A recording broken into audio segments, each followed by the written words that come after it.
Hi friends, ഞാനിപ്പം കൊല്ലം ട്രിവാൻഡ്രം ബോർഡറിലുള്ള അരിപ്പ eco tourism എന്ന് പറഞ്ഞൊരു അഡ്വഞ്ചർ സ്പോട്ടിലാണ്. കേരള ഫോറസ്റ്റ് ഡിപ്പാർട്ട്മെൻറ്റിൻ്റെ കീഴിലുള്ളൊരു പദ്ധതിയാണിത്. നമ്മൾ കുറച്ച് ട്രാവലേഴ്സ് എല്ലാവരും കൂടി ഇവിടെ ഒത്തുചേർന്നിരിക്കുകയാണ്. ഇതെന്തൊക്കെയാണെന്ന് നിങ്ങൾക്ക് കൂടി കാണണ്ടേ? Let's go. ഇവിടെ 2 അക്കോമഡേഷൻ ഫെസിലിറ്റിയാണുള്ളത്. ആദ്യത്തേത് KFDCയുടെ ഇൻസ്പെക്ഷൻ ബംഗ്ലാവാണ്, വിച്ച് ഇസ് കോൾഡ് ജ്യോതിഷ്മതി.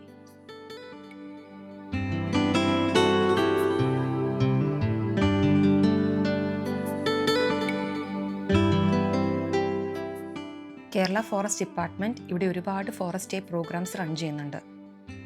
ഇതിൽ ഇൻക്ലൂഡ് ആയിരിക്കുന്നത് ഫുഡും സ്റ്റേയുമാണ്.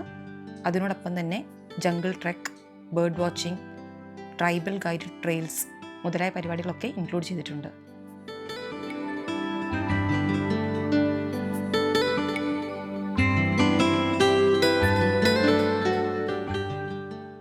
രണ്ടാമത്തെ സ്റ്റേ എന്ന് പറയുന്നത് കോട്ടേജസ് അല്ലെങ്കിൽ ഹട്ട്സ് ആണ്. ഇതിൻ്റെ പേര് ശങ്കിലി മാൻഷൻ എന്നാണ്.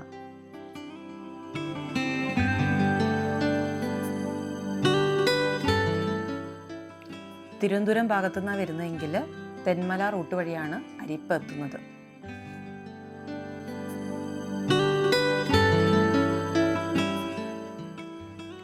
അരിപ്പയിലെ പ്രോഗ്രാം ഡീറ്റെയിൽസ് ഞാൻ അടുത്തൊരു വീഡിയോയിൽ അപ്ലോഡ് ചെയ്യാം.